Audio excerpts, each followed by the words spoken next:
മക്കളും അമ്മയും അപ്പനൊക്കെ ആയിട്ട് ചുറ്റിനും പ്രയാസമൊക്കെ ഉണ്ടാകാറുണ്ട്.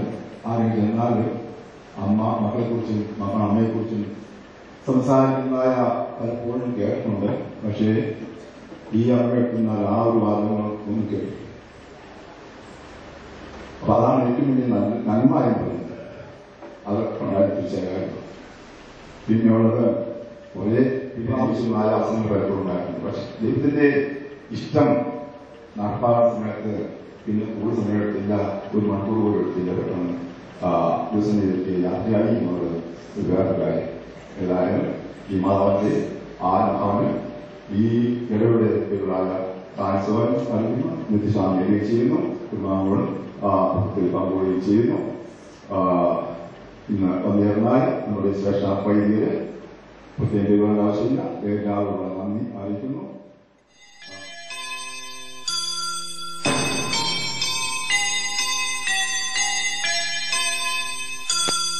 പോകുന്നേ ഞാനും എൻ ഗൃഹം തേടി ദൈവത്തോടു തുറന്നിടാൻ.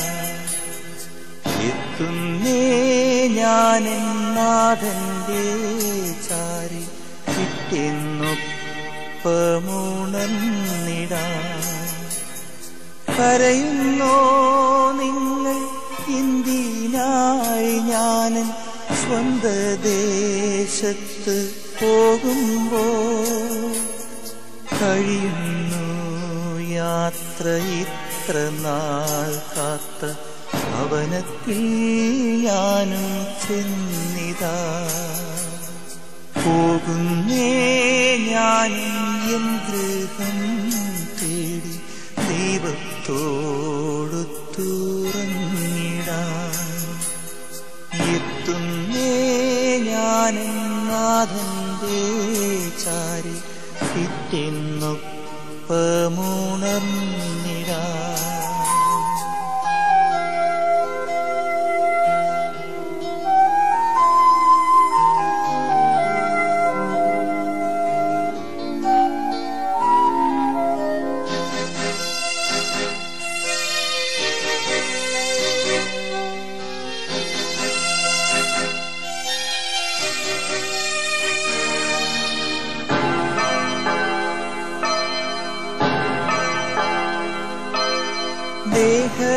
ദേഹമെന്നൊരാ വസ്ത്രമോരി ഞാൻ 6 അടി മണ്ണിലാഴ്ത്തവേ, ഭൂമിയെന്നൊരാ കൂടുവിട്ടു ഞാൻ സ്വർഗമാം വീട്ടിൽ ചെല്ലവേ.